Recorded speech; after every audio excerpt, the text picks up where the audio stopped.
오늘 출애굽기 12장 1절에서 13절 말씀을 통해서 하나님의 말씀으로 시작되는 구원이라는 제목으로 주의 말씀을 전하겠습니다. 음악의 어머니라 불리는 핸델이 있습니다. 이 40년 동안 영국에서 오페라를 작곡하면서 많은 부와 명성을 얻습니다. 그리고 그 명성에 힘입어서 음악의 나라인 이탈리아에 가서 다시 큰 성공을 거두려고 했지만 그만 이제 빈털터리가 됩니다. 거기에 반신불수가 돼서 요양원에서 요양 생활을 하게 됩니다. 가장 비참한 거는 인생이 망하니까 빚도 늘고 점차 친구가 떠나간다는 그 아픔이 계속 있었습니다. 절망과 좌절 속에서 괴로워하던 핸델에게 한 친구가 편지를 한 통 보내는데 그 편지 내용 안에 시편 40편 1절이 적혀 있었습니다. 이 친구는 이걸 가지고 시를 썼습니다. 이런 내용이었습니다. 위로하라 위로하라 내 백성을 위로하라고 주 하나님이 말씀하신다. 주의 영광은 드러나고야 말리라. 모든 육체가 그 영광을 보리라. 이 40편 1편을 가지고 시를 썼고 이 핸델에게 여기다가 곡을 붙여달라고 부탁을 했어요. 당시에 모태신앙이었던 핸델은 하나님 말씀을 귀히 여기지도 않았고 예수님을 모르던 사람이었습니다. 근데 이사야 40장 1절을 묵상하면서 큰 위로와 격려를 받습니다.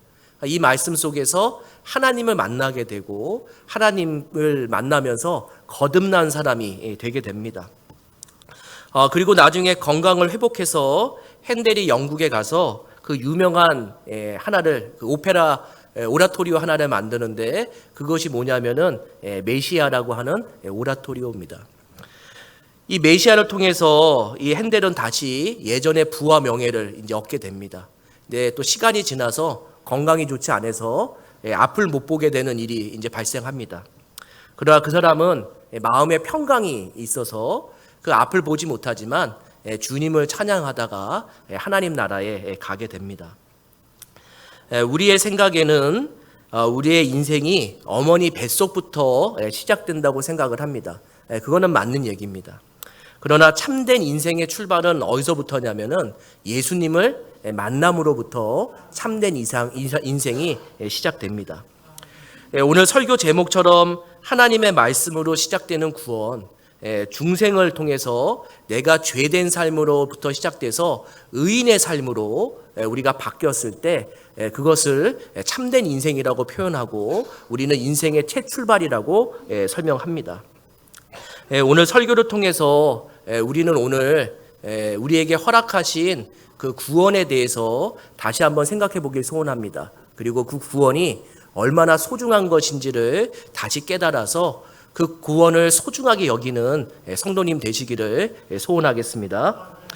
하나님은 애굽에 9가지 재앙을 내려서 애굽을 회복 불가능한 나라로 만드십니다. 그리고 하나님은 9가지의 재앙을 내릴 때 이스라엘에게 얘기하지 않고 모세와 아론을 통해서 바로 왕에게 명령을 하고 얘기합니다. 근데 오늘 말씀은 처음으로 하나님이 이 애굽에서 10번째 재앙인데 애굽에서 처음 난 것들, 그러니까 사람이든 동물이든 상관없이 처음 난 것들을 다 몰살시키겠다고 하는 그 얘기를 누구에게 처음으로 얘기하냐면은 이스라엘 백성에게 얘기를 합니다. 그 이유가 뭐냐면은 그 10가지 재앙의 심판 가운데 이스라엘 백성이 구원받기를 바라시는 하나님의 마음이 그 안에 담겨져 있다고 생각합니다. 우리 12장 1절 같이 한번 읽겠습니다. 여호와께서 애굽 땅에서 모세와 아론에게 일러 말씀하시되 아멘. 하나님께서 모세와 아론에게 이스라엘 백성에게 말씀을 하십니다. 그러니까 설교를 하는 거죠. 근데 그 설교의 내용이 뭐냐면은 오늘 읽은 내용의 대부분이 어린 양에 관한 겁니다. 그 어린 양은 신약에서 무엇을 가리키냐면은 예수님을 상징하는 거죠. 어린 양을 어떻게 죽여야 되고 어떻게 먹어야 되고 이런 것들이 자세히 기록되어 있습니다. 이 유월절이라는 거는 넘어가다는 의미가 있는 거죠. 그래서 이 유월절에 우리가 어떤 거를 기억해야 되냐면은 죽음으로부터 생명으로 하나님이 옮기셨다라는 것을 알 수 있습니다. 근데 중요한 것이 있어요. 하나님이 말씀을 통해서 이스라엘 백성이 무엇을 바라보게 했느냐가 중요합니다. 하나님은 말씀을 통해서 수많은 이야기를 할 수 있는데도 불구하고 오늘 특별히 무엇을 바라보게 만드냐면은 어린 양을 바라보게 만드는 거예요. 그 어린 양을 설명하세요. 결국 뭐냐면은 하나님 말씀을 통해서 예수 그리스도를 바라보게 만들고 예수를 깨닫지 못하면은 구원받을 수 없습니다. 여기에 앉아 계신 모든 분들이 교회를 다닌다고 출입한다고 해서 구원받는 것이 아니라 예수를 알아야지 구원을 받는다는 거죠. 그러니까 이스라엘 백성들이 그 말씀을 통해서 어린 양을 지속적으로 바라보고 있는 것처럼 우리도 이 말씀 속에서 그리스도를 바라보지 않고 그리스도를 우리가 만나지 않으면은 구원함이 없을 뿐만 아니라 삶의 변화도 일어나지 않습니다. 로마서 10장 17절입니다. 우리 같이 한번 읽겠습니다. 그러므로 믿음은 들음에서 나며 들음은 그리스도의 말씀으로 말미암았느니라. 아멘. 그 바울이 로마서에서 믿음은 설교를 들음으로부터 시작되는데 너무 절묘하게 설명을 해요. 그 들음을 원래는 하나님의 말씀이라고 표현해야 되는데 바울은 뭘로 표현해요? 그리스도의 말씀으로 얘기를 해요. 이 얘기는 이런 거예요. 설교 가운데에 예수의 얘기가 없으면은 믿음이 생기지 않는다는 것을 알려줘요. 그러니까 수많은 말씀을 들을지라도 그 안에 예수를 얘기하지 않고 예수를 내가 발견할 수 없다면은 나의 믿음이 성장하지도 않을 뿐만 아니라 회심도 일어나지 않는다는 것을 이 바울은 얘기하고 있는 거죠. 사도행전을 보면은 예수님을 따르던 사도들과 제자들이 주의 말씀을 전합니다. 근데 주의 말씀을 전하는데 공통점이 있어요. 그게 뭐냐면 예수 그리스도세요. 이 사도들은 부활하신 예수 그리스도, 십자가에 달리신 예수 그리스도를 설교를 함으로써 그 안에 회심이 일어나고 삶이 변화가 일어나면서 교회가 부흥하기 시작합니다. 그러니까 말씀을 다 듣는다고 해서 변화되는 게 아니에요. 말씀의 가운데에 누가 항상 주인공이 돼야 되냐면은 우리가 믿는 그 그리스도가 이 말씀의 주인공이 되지 않으면은 그건 가짜라는 거죠. 그런데요, 세계적인 기독교 미래학자 레너드 스윗이라는 박사가 이런 얘기를 해요. 우리 같이 한번 읽겠습니다. 오늘날 교회가 심각하게 예수 결핍 장애를 앓고 있다. 바로 예수 교회에 예수가 없다. 이 말을 어디서 했는지 아세요? 한국에 강연 왔을 때 한 얘기예요. 한국에 강연을 왔을 때 한국의 수많은 목사들 앞에서 사람들 앞에서 뭐라고 얘기하냐면은 오늘날 한국 교회뿐만 아니라 오늘날 가장 심각한 건 뭐냐면은 예수라는 이 단어, 예수가 교회에서 사라지기 시작했다는 거예요. 예수를 믿는 교회가 예수를 말하지 않는 것, 그것이 가장 심각한 문제라고 이야기하고 있습니다. 교회가 예수님을 믿는데도 불구하고 예수님을 잘 모르고 예수님을 말하지 않는 가장 큰 책임은 1차적으로 목사에게 있어요. 그러니까 목사가 이 설교단에서 하나님의 말씀을 통해서 예수를 얘기해야지 성도들이 그 예수를 만나고 또 예수가 어떻게 살았는지를 얘기해야지 예수를 닮아갈 수 있는데 오늘날 저를 비롯해서 많은 목사님들이 이 설교단, 이 귀한 하나님 말씀을 전하는 이 설교단에서 예수를 얘기하지 않는다는 거예요. 제가 예수를 얘기하면은 성도님들 낯설어요, 낯설지 않으세요?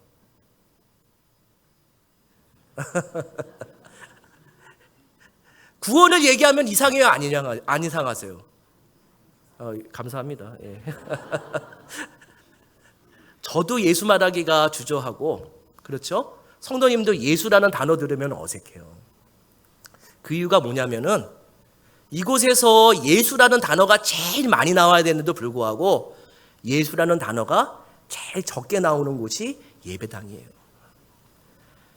목사의 입에서 늘 예수를 증거하고 성도님들한테 예수를 닮을 수 있도록 노력해야 된다고 얘기해야 되는데 저도 그렇고 많은 목사님들이 설교를 통해서 예수님을 얘기하지 않고 자기의 말을 하고 있는 거예요.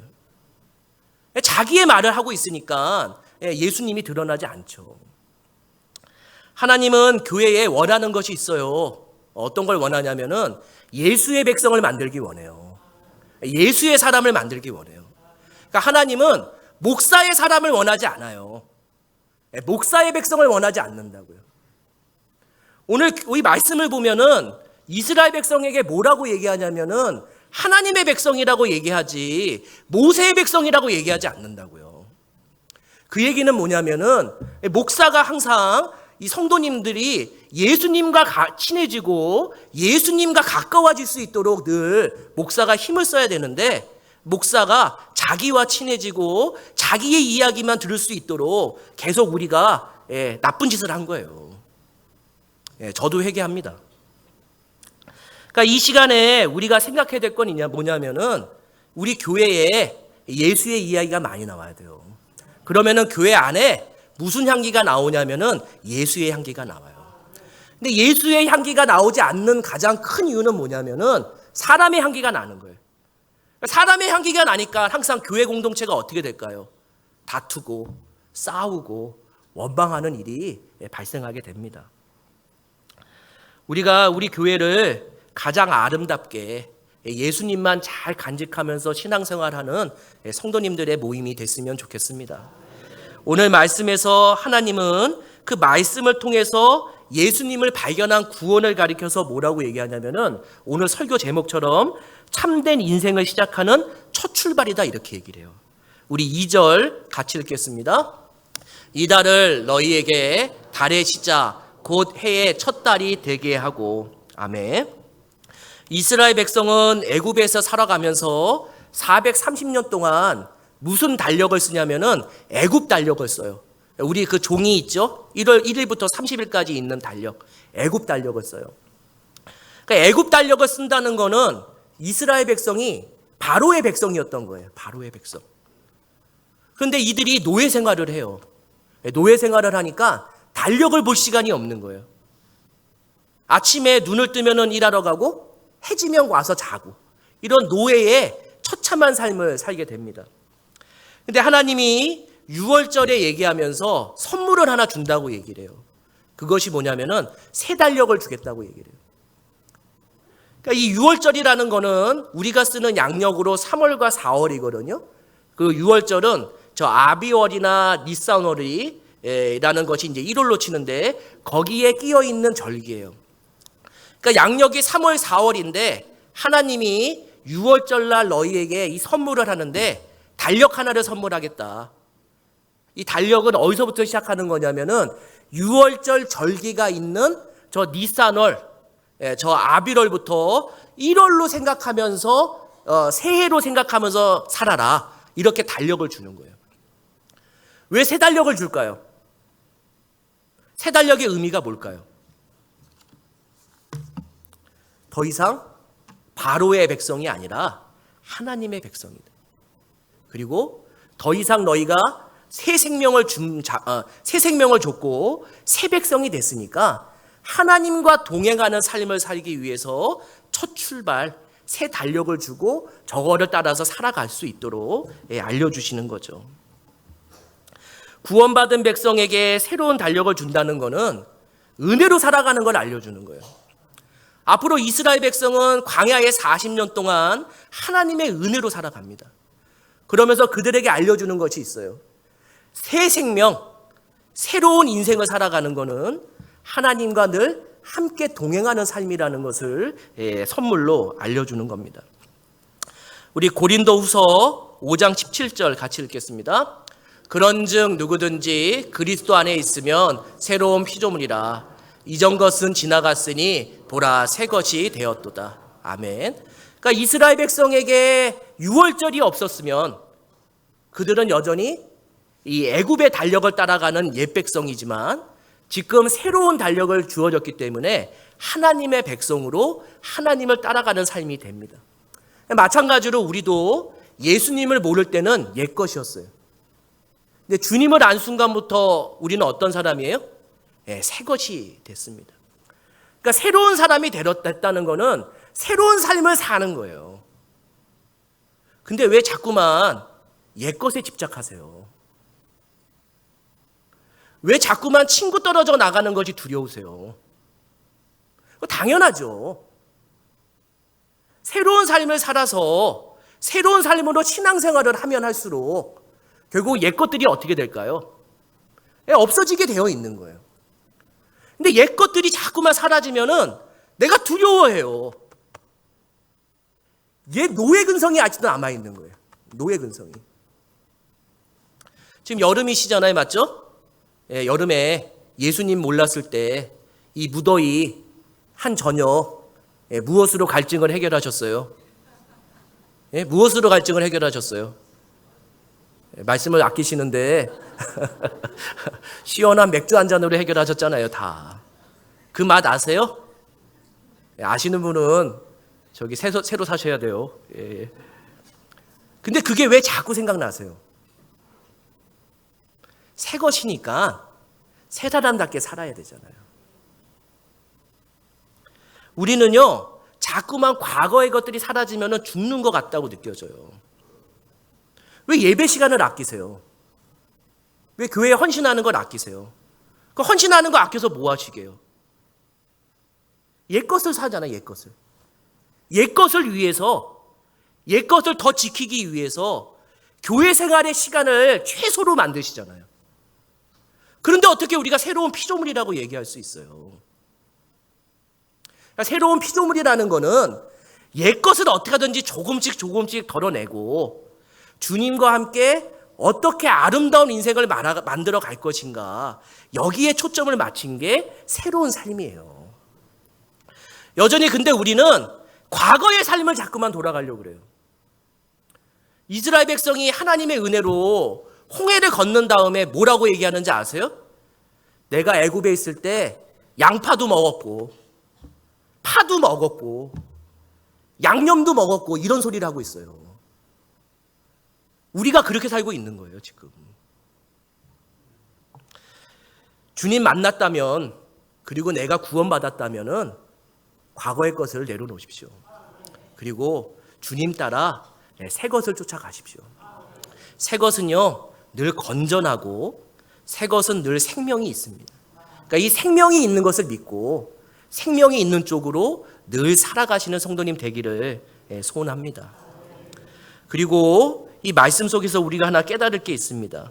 뭐냐면은 어린 양을 먹었다고 해서 구원받는 거 아니에요.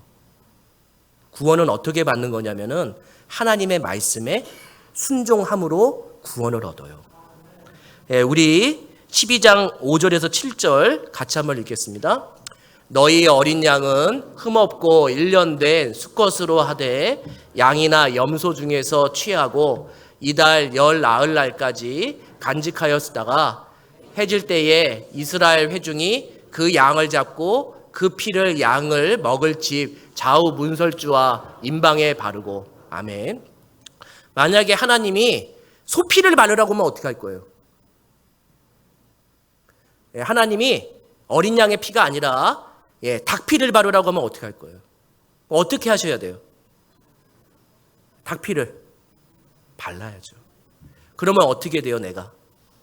구원을 받죠.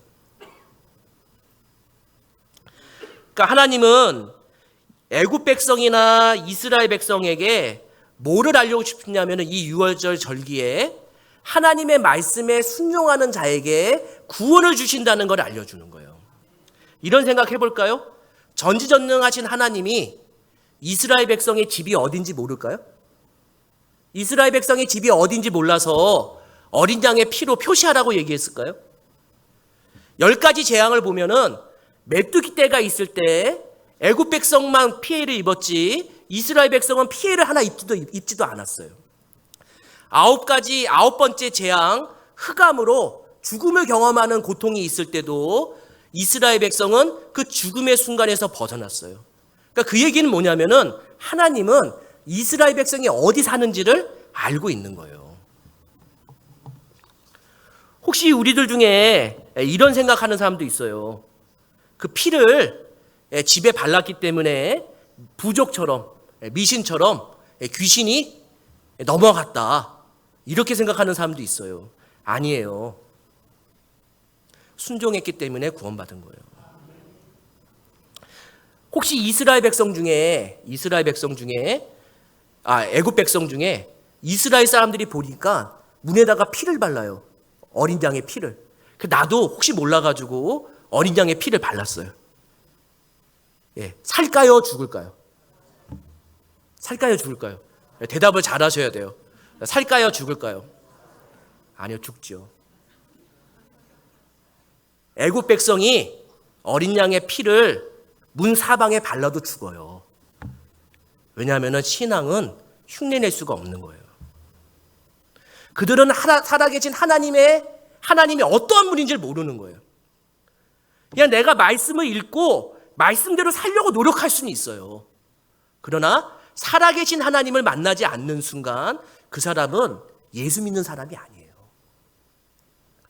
애굽 백성이 흉내를 내서 집 전체에다가 피로 다 도배해도 그 애굽 백성의 장자는 죽어요. 왜냐하면 그들은 하나님을 모르기 때문에. 그들은 할례 받은 백성이 아니잖아요. 혹시 어린 양의 피를 대문 사방에 바르지 않은 이스라엘 백성은 어떻게 됐을까요? 이스라엘 백성의 장자는 죽는 거예요. 왜 그럴까요? 불순종했기 때문에. 결국 이 믿음이라는 거, 구원이라는 거는 어디서부터 시작되는 거냐면은 하나님의 말씀을 전적으로 받아들이는 이 믿음으로부터 구원이 나에게 임하게 됩니다. 지금 이스라엘 백성이 200만 명이거든요. 그러면은 장정이 60만 명이라고 보통 표현하니까 적어도 몇 가정이 있냐면은 최대 60만 가정이 있는 거예요. 60만 가정이. 그러니까 어마어마하죠. 그러면은 그 이스라엘의 구원을 위해서 어린 양이 몇 마리가 필요했을까요? 어린 양이. 성경을 보면은 한 가족이 너무 인원이 적으면은 옆에 가족하고 같이 먹으라고 얘기했으니까 최소 몇 마리의 어린 양이 필요했냐면은 30만 마리의 어린 양이 필요했던 거예요. 이 30만 마리의 어린 양이 매일 죽어나가요. 이스라엘 백성의 마을에는 무슨 냄새가 가득했을까요? 피 냄새가 가득해요. 저녁에는요, 양고기를 굽는 냄새가 가득해요. 근데 그 30마리가 말이 30마리지. 그 30마리를 죽인다는 거, 순종하는 거 쉽지 않아요. 그러니까 하나님은 지금 이 말씀을 통해서 뭐를 얘기하냐면 이런 걸 얘기해요. 모태신앙 구원받는 거 아니에요. 그리고 이 시간에 교회에 출입을 하면서 출석도장 찍는다고 해서 구원받는 거 아니에요. 그거는 신앙을 흉내내는 것뿐이에요. 우리가 모두 다 조심해야 될 게 있는데 우리는 다 예수님을 믿어야지, 예수님을 나의 구원자로만 믿어야지 내가 구원에 임할 수 있습니다. 그러니까 이 시간에 잘 생각해 보세요. 내 마음속에 예수님이 나의 구원자로 여겨지고 내가 그 말씀에 순종을 하려고 노력하고 있다. 그러면 나는 어떤 사람이냐면은 구원받은 사람이에요. 근데 내가 아직까지 예수님이 나의 구원자로 여겨지지 않는다. 그러면 이 시간 뭐를 해야 되냐면은 예배 가운데에 주님이 나한테 찾아와 달라고 기도하셔야 돼요. 왜냐하면 기회가 한두 번만 있을 수도 있거든요. 그러니까 이 시간에 예배 드릴 때 아직 내가 예수님이 나의 구원자라고 믿어지지 않는다면은 이 시간에 주님 앞에 제발 내 마음에 찾아와 달라고 기도하셔야 돼요. 그래야지 구원이 임할 수 있어요. 지금 이스라엘 백성에게 알려주는 건 이거예요.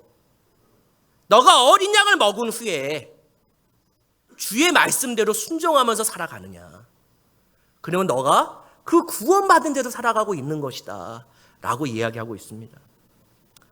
또 이 말씀 속에서는 중요한 게 있습니다. 뭐냐면은 우리가 이 구원을 두렵고 떨리는 마음으로 잘 간직하면서 살아가고 있는가, 이걸 한번 생각해 봐야 돼요. 우리 11절 같이 한번 읽겠습니다. 11절입니다. 너희는 그것을 이렇게 먹을지니 허리를 띠에 띠고 발에 신을 신고 손에 지팡이를 잡고 급히 먹으라. 이것이 여호와의 유월절이니라. 아멘. 저 급히 먹으라는 말이 좀 잘못 번역이 됐어요. 저 급히 먹으라는 단어가 원래는 뭐냐면은 두렵고 떨리는 마음으로 먹으라요. 그러니까 두렵고 떨리는 마음으로 집 안에서 어린 양을 먹어라 이렇게 얘기를 해요. 왜 두렵고 떨리는 마음으로 집 안에서 어린 양을 먹어야 될까요? 왜 그럴까요? 유월절날 집 밖에서 곡소리가 들려요. 우리 12절 13절 같이 읽겠습니다. 같이 있습니다. 12절 13절입니다. 내가 그 밤에 애굽 땅에 두루 다니며 사람이나 짐승을 막론하고 애굽 땅에 있는 모든 처음 난 것을 다 치고 애굽의 모든 신을 내가 심판하리라. 나는 여호와라. 내가 애굽 땅을 칠 때에 그 피가 너희가 사는 집에 있어서 너희를 위하여 표적이 될지라. 내가 피를 볼 때에 너희를 넘어가리니 재앙이 너희에게 내려 멸하지 아니하리라. 아멘. 문제는 뭐냐면은 이 밤에 유월절날 어린 양을 먹기 시작해요. 먹기 시작하는데 이스라엘 백성의 집 밖에서는 뭐가 들리기 시작하냐면은 곡소리가 들리기 시작하는 거예요. 어떤 곡소리일까요? 애굽 사람들의 장자가 죽어서 한없이 크게 우는 소리가 이스라엘 백성의 귀에 들리는 거예요. 이 귀에 장송곡들이 들리기 시작하는데 이스라엘 백성은 아는 거예요. 애굽의 장자들이 왜 죽었어요? 그들은 어린 양을 먹지 않았기 때문에 아니에요. 하나님을 믿지 않았기 때문에. 그러니까 내가 이 어린 양을 먹는데 이 귀에서 막 곡소리가 들리니까 이스라엘 백성이 가정에서 어떻게 먹을 수밖에 없냐면은 두렵고 떨리는 마음으로 이 어린 양을 씹는데 두렵고 떨리는 마음으로 먹는 거예요. 왜냐하면 나도 저렇게 죽을 수 있는데도 불구하고 내가 살아있는 거예요. 내가 지금 살아서 내가 생존해서 이 어린 양을 먹으면서 이 마음속에는 어떤 마음이 드냐면은 감사한 마음이 드는 거예요. 감사한 마음이. 두렵고 떨리면서도 감사한 마음이 뭐냐면은 구원이에요. 구원. 이들은 두렵고 떨리는 마음이 귀로만 들어서 그런 것도 아니에요. 우리 12장 43절에서 48절 좀 길지만 같이 읽겠습니다. 여호와께서 모세와 아론에게 이르시되 유월절 규례는 이러하니라. 이방 사람은 먹지 못할 것이나 각 사람이 돈으로 산 종은 할례를 받은 후에 먹을 것이며 거루인의 타국꾼은 먹지 못하리라. 한 집에서 먹되 그 고기를 조금도 집 밖으로 내지 말고 뼈도 꺾지 말지며 이스라엘 회중이 다 이것을 지킬지니라. 너희와 함께 거류하는 타국인이 여호와의 유월절을 지키고자 하거든 이 모든 남자는 할례를 받은 후에야 가까이 하여 지킬지니 곧 그는 본토인과 같이 될 것이나 할례 받지 못한 자는 먹지 못할 것이니라. 아멘. 그러니까 유월절 전에 수많은 재앙이 있을 때 이스라엘 백성의 집에 마을에는 누가 있었냐면은 이스라엘도 노예가 있었던 거예요. 그러니까 지금 우리가 생각하는 것처럼 그런 조선시대의 노예가 아니라 내가 노예지만 또 뭐를 또 소유할 수 있어요? 노예를 소유할 수 있는 거예요. 또 내가 노예지만 뭐를 소유할 수 있냐면은 품꾼들, 일꾼들을 내가 소유할 수 있었던 거예요. 근데 이스라엘이 살아가는 마을에 지역에 누가 있었냐면 이방인들이 있었던 거예요. 내가 돈으로 산 노예들, 나의 일을 돕는 일꾼들, 거기다가 이스라엘 백성에 잠시 온 이방인 거류인들, 이방 사람들이 있었어요. 근데 이 사람들의 특징이 뭐냐면은 할례를 받지 않은 거예요. 할례를 받지 않았기 때문에 어린 양을 먹을 수 있어요, 없어요? 없어요. 그래서 이 성경에 참 하나님의 은혜가 어떻게 설명이 되냐면은 어린 양을 잡는데 바로 먹지 않고 10일 동안 어린 양을 가지고 있어요. 10일 동안. 그리고 그 10일 후에 3일이나 4일이 지난 후에 어린 양을 먹어요. 어린 양을 잡은 다음에 3, 4일을 기다려요. 왜 그러냐면은 이방인들에게 할례를 받을 수 있는 시간을 허락하는 거예요. 성경에 할례를 받은 후에 3일 후에 움직일 수 있다고 이렇게 성경이 기록되어 있기 때문에 이방 사람들이 할례를 받고 몸이 온전해진 3일 후에 이 어린 양을 먹을 수가 있는 조건이 되는 거죠. 근데 문제는 여기에 있어요. 모든 사람이 다 할례를 받았을까요? 받지 않았을까요? 이방인 중에 받지 않은 거예요. 그 밤에 내 귀로는 집 밖에서 곡소리가 들리는데 내 눈에는 어떤 일이 생기냐면은 이방인의 장자들이 음식을 먹는데 죽어나가는 걸 보기 시작하는 거예요. 귀로는 곡소리를 듣고 눈으로는 내 집에서 이방 사람들의 장자가 죽는 것을 눈으로 보니 내가 먹는 건 멈출 수 없잖아요. 먹는 걸 멈추면 어떤 문제가 생겨요? 불순종이니까.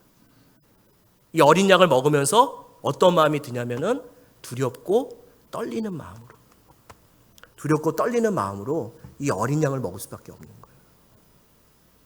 이들은 한편으로는 감사하면서 한편으로는 두렵고 떨리는 마음으로 나에게 구원을 주신 것 정말 감사하고 이 구원을 어떻게 두렵고 떨리는 마음으로 내가 간직하면서 살아갈 것인가에 대한 너무나 큰 숙제가 이스라엘 백성에게 던져진 거죠. 우리도 마찬가지예요. 우리 이 시간 예배 드리는 게 6월절은 아니에요. 맞죠? 그런데 한 가지 공통점은 있어요.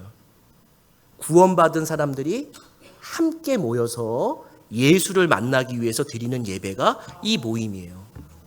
근데 여러분들 두렵고 떨리는 마음으로 오셨어요? 감사하는 마음으로 오셨어요? 내 마음에 예배당에 와서 예배를 드릴 때 한쪽으로는 정말 감사하면서도 내가 이 마음속에 두렵고 떨리는 마음을 가지고 예배를 드리겠다고 오신 분 있으세요? 없으시잖아요. 우리 이렇게 살아요. 구원이 가장 값진 건데 집에 가면은 구원을 장롱에다 넣어놔요. 예, 이게 불편하거든. 내가 구원받았다는 걸 알면은 옛사람들과 놀지 못하니까 구원을 장롱에다 처박아 놔요. 그리고 예배 올 때 어떻게 하세요? 다시 구원을 나한테 장착하고 오시는 거예요. 그러니 내 마음속에 두렵고 떨림의 예배도 없고 감사의 예배도 없는 거죠. 만약 이 시간에 6월절 같은 일이 일어난다면은 저도 살아남지 못해요. 우리 모두 다 살아남지 못해요. 그게 은혜예요, 그게. 왜냐하면 내가 하나님의 자비함으로 지금 이렇게 예배당에 앉아서 예배 드릴 수 있는 것, 이것만 해도 감사한 거죠. 우리가 이거를 아는 순간 두렵고 떨리는 마음으로 이스라엘 백성이 어린 양을 먹으면서 구원을 간직하고 있는 것, 이 마음만 알아도요 예배가 회복되고 내 삶이 변화돼요. 근데 변화되지 않는 가장 큰 이유는 내가 두렵고 떨리는 마음으로 예배하지 않아요. 하나님은 우리에게 두렵고 떨리는 마음으로 예배하기를 원할 뿐만 아니라 예배가 가장 비싼 거를 이 구원이 가장 비싼 선물인 것을 기억해서 이 믿음을 잘 간직하면서 내가 믿음의 경쟁을 하고 믿음으로 승리하기를 원하세요. 12장 11절 끝에 이렇게 끝나요. 이것이 여호와의 유월절이니라. 근데 원어에는 이것이 이렇게 되어 있어요. 이것이 여호와의 유월절 희생이니라. 예배 드리는 자가 희생해야 되는데 맞죠? 지금 누가 희생을 했어요? 예배 받는 자가 희생을 했대요. 어떤 희생이냐면 이런 희생이에요. 요한복음 우리 1장 29절입니다. 같이 읽겠습니다. 이튿날 요한이 예수께서 자기에게 나아오심을 보고 이르되 보라 세상 죄를 지고 가는 하나님의 어린 양이로다. 아멘. 하나님은 이스라엘 백성에게 믿음으로 순종케 해서 구원을 주시기 위해서 그날 밤에 30만 마리의 어린 양을 죽였어요. 그리고 오늘 우리에게 구원하시기 위해서 6월절날 예수 그리스도를 십자가에 죽이면서 그 고통의 소리로 우리를 구원하셨어요. 그러니까 이 우리의 구원은 가격이 얼마짜리 가격이냐면은 예수님짜리 가격인 거예요. 근데 세례 요한이 이 예수님이 세례를 받으러 올 때 이렇게 얘기해요. 세상 죄를 지고 가는 하나님의 어린 양이다. 근데 이게 어린 양이란 단어가 원래는 어린 양이 아니에요. 오늘 읽은 출애굽기에 나오는 어린 양과 지금 요한복음 1장 29절에 나오는 어린 양은 같은 단어인데 이게 원래 어린 양이 아니라 새끼예요, 새끼. 양의 이거 욕하면 이게 욕이어가지고 어린 양이라고 그런 거예요. 자, 양이 아이를 낳았어요. 그러면 그게 뭐예요? 양새끼잖아요, 양새끼. 예? 소는 뭐예요? 소새끼라고 못하니까 송아지라고 그러는 거죠. 사람이 나면은요. 못된 놈이면은 사람 새끼라고 그러고, 좋으면은 사람 아들이라고 그러잖아요. 세례 요한이 지금 이렇게 얘기하는 거예요. 세상 죄를 지고 가는 하나님의 어린 양이 아니라 하나님의 자녀, 하나님의 아들 예수 그리스도를 봐라라고 얘기하는 거예요. 그러니까 우리도 모두 이 구원을 얼마나 소중하게 여기고 간직해야 되냐면은 나를 사랑하사 나를 위하여 누구를 죽이셨냐면은 저 하나뿐인 외아들인 예수 그리스도를 죽이면서 우리에게 이 구원을 주신 거예요. 이 가장 비싼 구원을 주셨는데 무엇이 더 필요해요? 우리 와이프가 그러더라고요. 명품 가방을 구분하는 방법이 있대요. 비가 올 때 가방을 가슴에 품고 있으면 명품 가방이고, 비를 피하기 위해서 머리다 쓰면 가짜래요. 명품 구두 언제만 신으세요? 결혼식 때만 신으시잖아요. 비 오면 어떻게 해요? 안 신어요. 못 신지요. 고장 날까 봐. 그렇게 명품도 아끼면서 왜 구원은 소중하게 여기지 않으세요? 우리는 이렇게 생각해요. 예수는 없어도 금은보화만 있으면 살아갈 거라고 생각해요. 아니에요. 다른 건 다 잃어도 예수가 있으면 돼요. 왜냐하면 예수는 우리 인생에서 가장 값진 거예요. 그러니까 내가 다 망해도 예수가 있다면은 우리가 죽어도 부활하신 예수처럼 예수와 함께 우리를 살려낼 것처럼 우리 인생이 멸망하고 무너질지라도 주님이 다시 그 우리 구원을 가지고 일으켜 세우신다고요. 이렇게 값진 구원, 값진 것을 가지고 있으면서도 우린 예수를 자랑하지 않아요. 내가 교회 다니는 게 창피해요. 왜 창피해요? 난 구원 받았는데. 근데 어느 날부터 내가 예수 믿은 게 부끄럽고 예수 믿는 게 너무 이상해요. 그게 아니라 예수 믿은 거 감사하고 예수 믿은 거 얘기해야죠. 다른 사람은 이 귀한 선물을 받은 적이 없다고요. 우리만 받았다고요. 우리만. 바울이 이런 얘기를 해요. 빌립보서 2장 12절입니다. 우리 이거 읽고 설교를 좀 마무리할게요. 그러므로 같이 있습니다. 그러므로 나의 사랑하는 자들아 너희가 나 있을 때뿐 아니라 더욱 지금 나 없을 때에도 항상 복종하여 두렵고 떨림으로 너희 구원을 이루라. 아멘. 이 두렵고 떨림으로 너희 구원을 이루라. 이 말씀을 오해해서 하나님이 나에게 구원을 선물했다가 내가 구원을 지키지 못하면은 구원이 사라진다라고 얘기하는 분이 있어요. 그거 아니에요. 이 말씀은 뭐냐면은 나에게 주신 구원을 잘 간직해서 이 구원으로 믿음의 영적 싸움을 할 수 있는 능력을 만들어서 세상을 이겨라 이런 의미예요. 이게 두렵고 떨림으로 너희 구원을 이루라라고 하는 게 영어로 어떻게 되어 있냐면 이렇게 표현되어 있어요. Work out your salvation 이렇게 되어 있어요. Work out 이렇게 영어 써서 죄송한데 work out이 언제 쓰는지 아세요?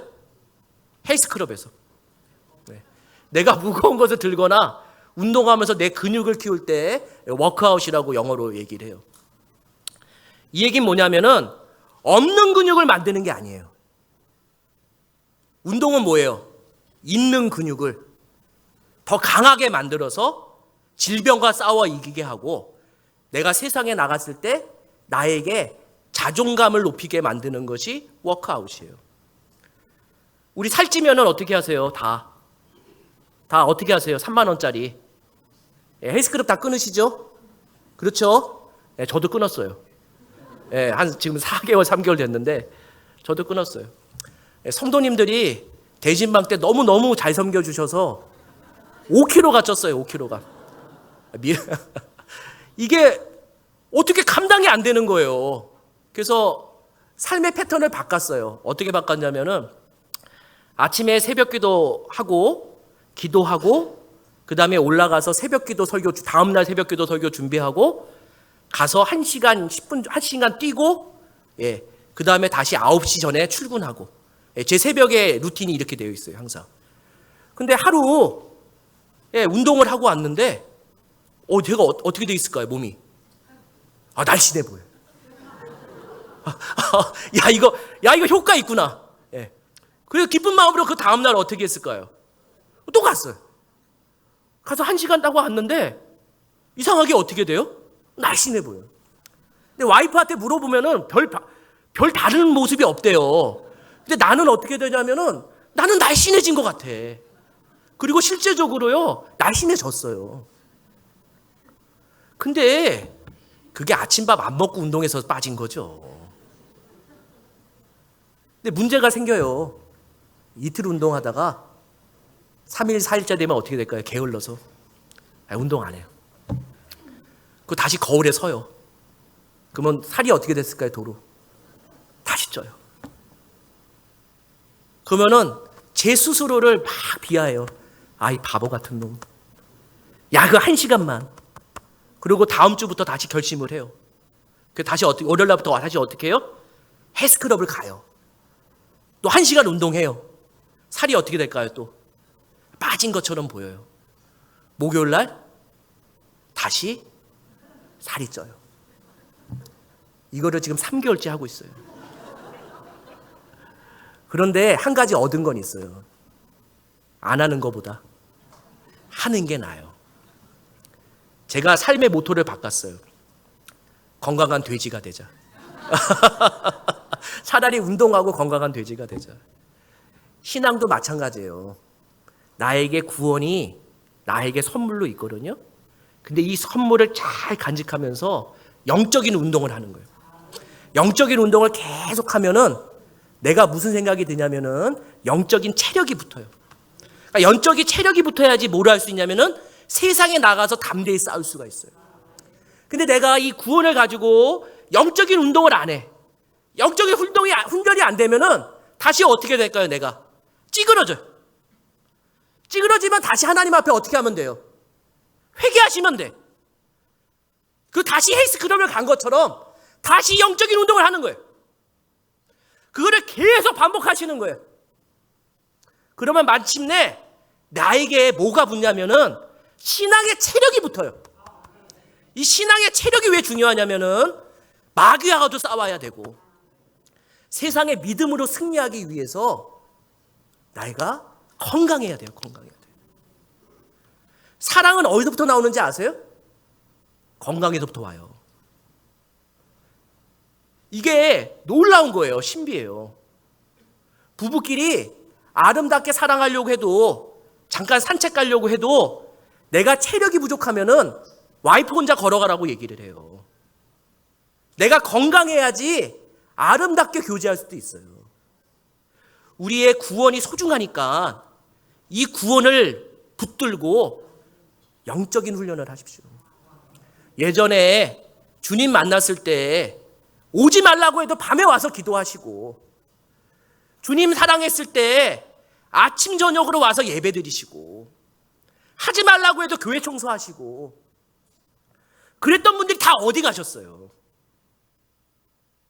그때가 훨씬 더 피곤했지만 영적인 체력이 있어서 세상을 이기셨잖아요.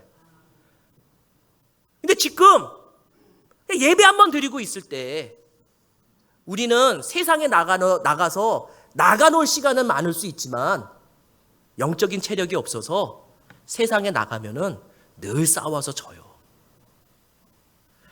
이 말씀 듣고 다시 우리가 구원을 소중하게 여기고 구원의 능력으로 세상을 이겼으면 좋겠습니다.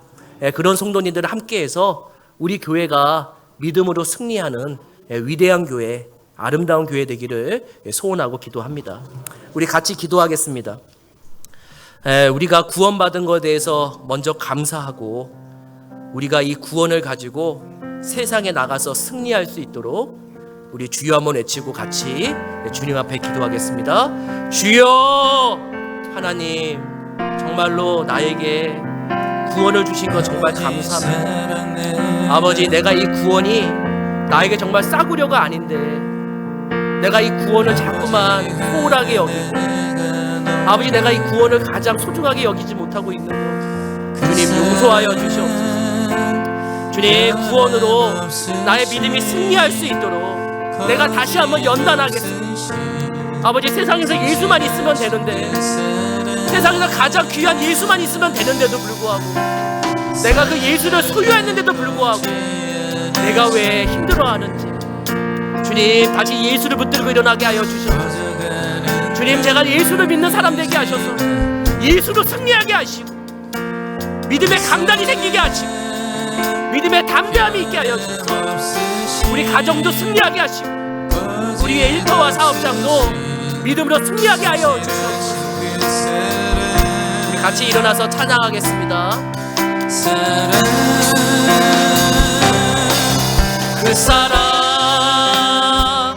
날 위해 죽으신 날 위해 다시 사신 예수 그리스도 다시 오신 그 사랑 죽음도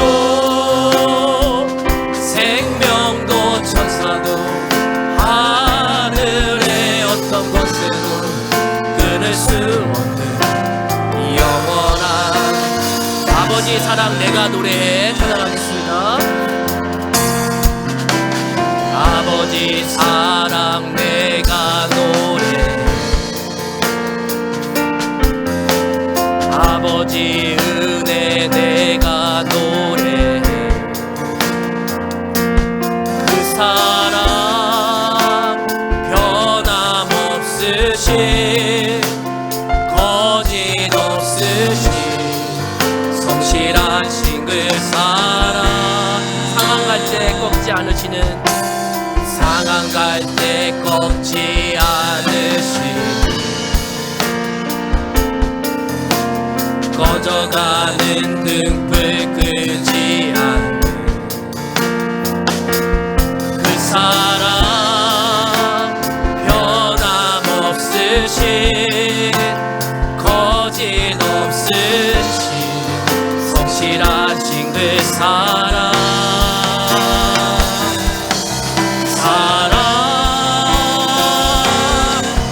그 사랑 날 위해 죽으신 날 위해 다시 사신 예수 그리스도 다시 오신 그 사랑 죽음도 생명도 천사도 하늘의 어떤 곳에도 끊을 수 없는 영원한 사랑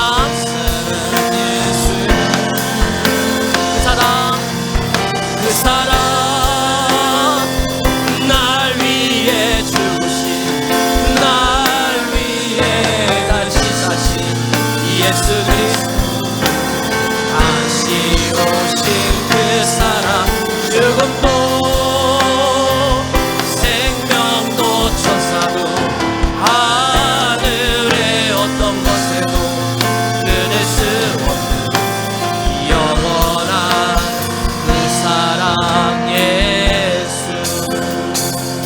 죽음도 우리를 이길 수 없고 생명도 그 어떤 권세도 우리를 이길 수 없는 사랑을 베푸신 하나님 감사합니다.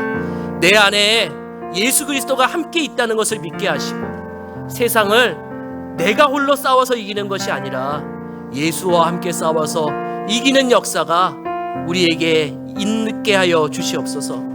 지금은 우리 구주 예수 그리스도의 은혜와 하나님의 사랑과 성령 하나님의 교통 충만하심이 예수 하나로 충분하다고 고백하시는 우리 성도님들과 성도님 속한 가정과 일터와 사업장과 교회와 나라 위에 지금부터 영원까지 함께 계실지어다. 아멘.